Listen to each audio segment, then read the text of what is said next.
Oh my god, look at that! That's insane!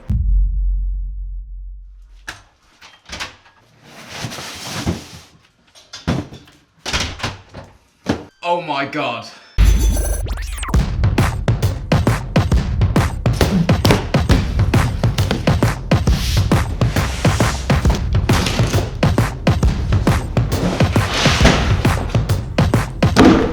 Wow, okay, so this is what it feels like to be a SpaceX astronaut then, right? Starlink, it says here, download the app and then position our satellite outside, plug in the router, and connect to its Wi-Fi. Sick. Okay, so here's the router. That thing is tiny, man. I assume the stand for the satellite, and you get a load of cable here. Okay, yes, I am just as excited as you. However, before we go out and test this, I want to run you through my Starlink account and basically talk about how much this has cost me to get to this point. Okay, so what you can see on the screen right now is my Starlink account. Now, if I click on billing over here and then click view payment history, we can see that I've been charged £404, which was basically the fee to actually get this sent out to me, and that includes shipping and everything. Obviously, I'm in the UK. And then this bill here on the 20th for £89, I think this is the monthly subscription fee for the actual Starlink internet. So it's gonna cost you £89 a month. So in total, this has cost me $493 together for 1 month of Starlink. That would be £1,068. £1,068 a year for Starlink internet. That's what this costs. And today, well, I kinda wanna figure out if it's worth it.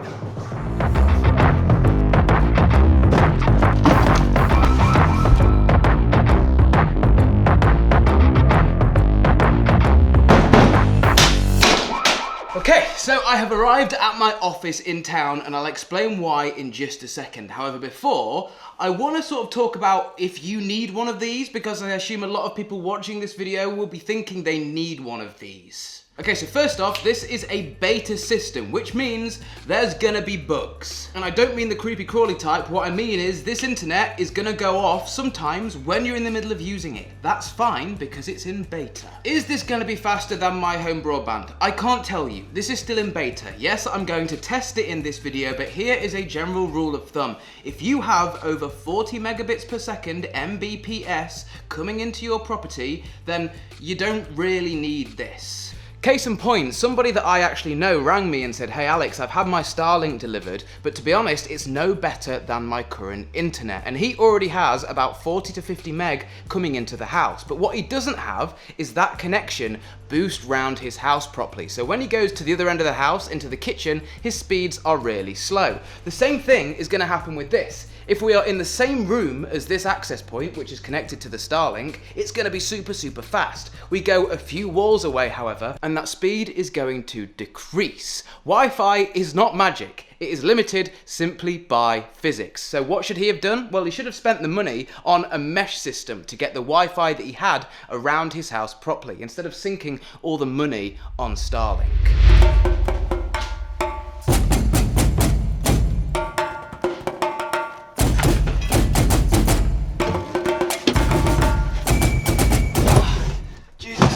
It's so hot in here. Oh, just closed on my back.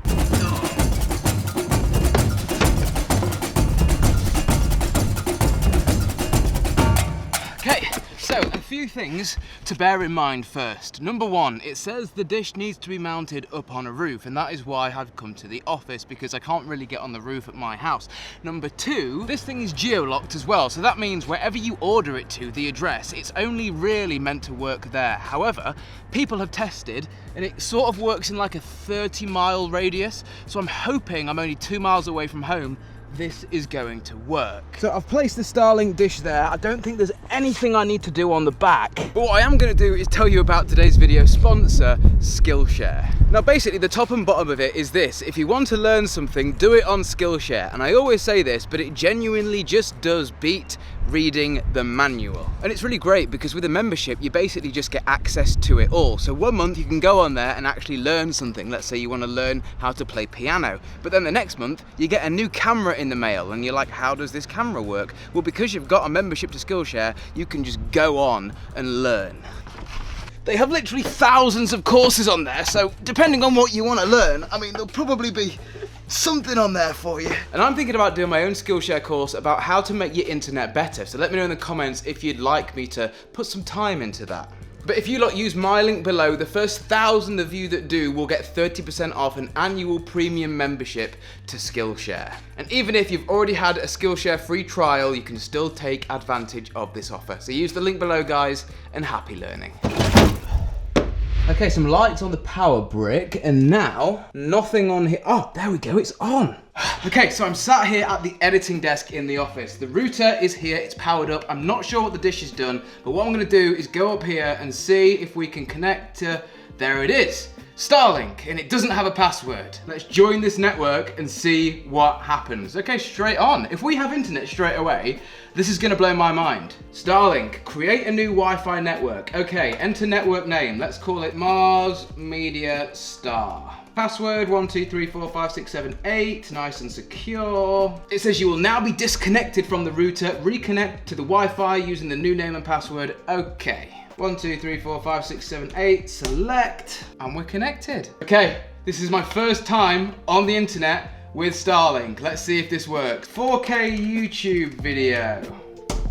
That was pretty quick. Okay, let's test out the old Costa Rica. Just to check, we're on Mars Media Star there, so I'm gonna click there and I'm gonna go all the way up to 2160 HDR. It's loading, and it's playing straight away. And the buffer is insane. Let's just skip. Wow, what? Okay, wifiman.com, enter. This is the moment of truth.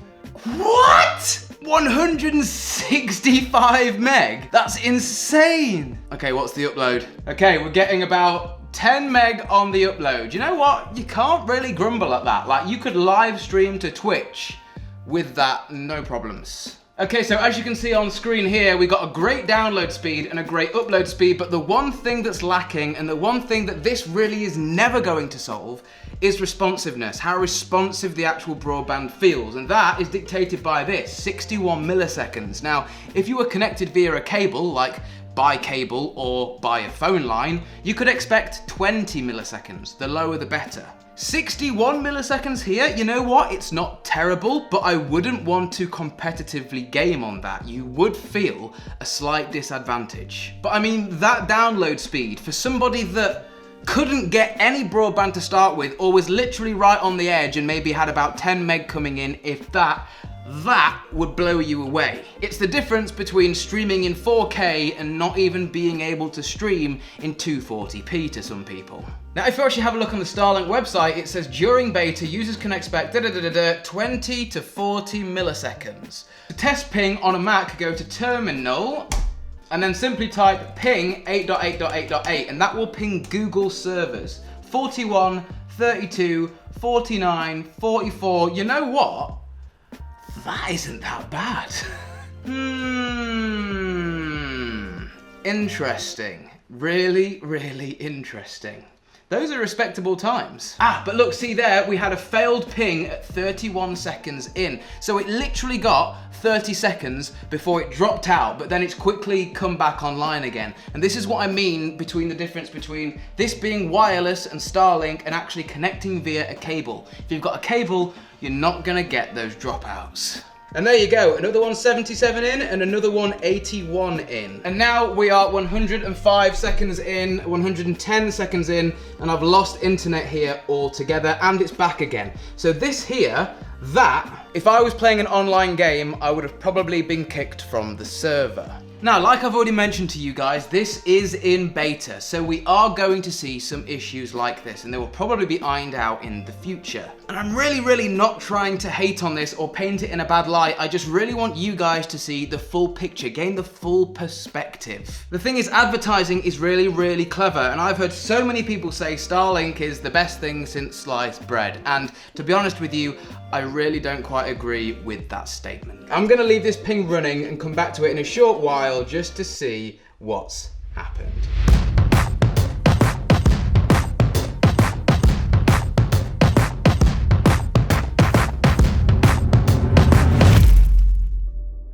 Okay, so it's now the evening. I left the Starlink at the office because I had a squash game. I've done that, I've showered, and now I'm here. I've been thinking about Starlink. Basically, I see around 80 to 160 meg. There's a few speed tests popping on your screen right now that I've done throughout the evening. And third, I want to talk about the latency because I think it's more important than people think. Now, a good way to demonstrate this is what you can see on screen right now is my laptop at my house connected to my Wi-Fi. Now, I am remote desktoped in to the office Mac, which is connected via Starlink. So as I move the mouse back and forward here and try and, well, I say that, drag this window, you can see that latency, there we go, it's picking up a little bit better now, there we go, that's better, but it's still a little bit hit and miss there. Now, I think this is a really good representation of the latency because as you can see on screen now, this is me on my same laptop, remote desktoped into the same Mac, but this time it's using the office's ADSL line. And as you can see, just the animation is loads smoother. It updates quicker. Now the question everybody's been dying to know. Does it work when you're moving?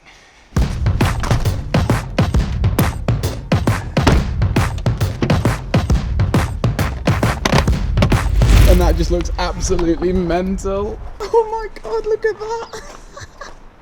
That's insane. Okay, so all of our power lights are on. The router is here with a light on it. It's hardwired here into my iPad. So if I click start test, we're getting, as you can see, about 80, 100. Okay, that's pretty mental for the fact it's mounted on my car. Now what I'm gonna do is take a really slow drive around town while my iPad is doing some speed tests. I've also got a GoPro on top of the car recording the dish so we can see as I'm moving if the dish moves to reposition itself. Does that make sense? Okay, so the speed tests are running.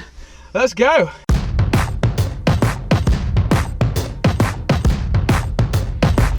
So I've pulled onto a stretch of private land here, and one thing is definitely confirmed. Starlink does not work on a moving vehicle. I didn't really surpass 20 miles an hour driving from the office to here, but not once did Starlink ping, like it just was disconnected the entire way. Oh my God, it's moving. Look, it's actually moving itself. And I know it's connected because we have this, well, light on the unit, which isn't red. So it's definitely a get to a location, get it out, set it up and leave it. And the motors will adjust it as the satellites move. It's not something that can be used in motion. Because I know a lot of people were saying Elon Musk could sort of integrate it into the cars. I don't think that's ever going to be a thing. But I'm out here in the middle of absolutely nowhere and let's see what we get. 220, wait, what? That's absolutely unreal. We just got 263 megabits per second. 263. Let me just try that again because that is unreal. Okay, that's more like it. It's still going up. Okay, we got 170 that time. I think that is insane. Now I'm slowly driving down this road at 5 miles an hour and this is what we can pull whilst we're moving. Okay, 17, 18, 19, 20, 30, 40, 50, 60. So I assume you all want my final thoughts on my first day with Starlink, and this is not going to be my final bit of content on Starlink, trust me on that. Please let me know in the comments what you would like to know. However, I can wrap this up by telling you what I do know after my day with Starlink. It's blooming fast. It's fast for things like Netflix and YouTube in 4K, things that don't require really low latency, like gaming for example. The latency is an issue. You can feel it, and it's limited by physics. You've got to think whatever you're doing on Starlink, it literally has thousands of miles to travel up to space and then back down again. You can feel it. The best way to describe the latency is if you take your phone out and go on the web browser via Wi-Fi and then switch to 4G, that is the difference. Starlink kind of feels like 4G. That's how responsive it is, which really isn't that bad. I mean, Starlink themselves literally call it the better than nothing beta. Yeah, the better than nothing beta. And I think that speaks volumes. If you literally have nothing, it's gonna be great. But if you've already got a half decent internet line, I really don't think Starlink is for you. And there, I said it. It seems fast, and as humans, we're obviously attracted to high numbers, i.e. 160, 200 megabits a second. It sounds insane, but people don't talk about latency, and it is really important. And I'm gonna leave it there, guys. My Starlink is installed outside, and I've got a cable ran inside. I'm gonna be monitoring it 24/7, so if you do have any questions, hit me up on Instagram or Twitter. But for now, I need to go, and I'll see you in the next one, guys. Peace.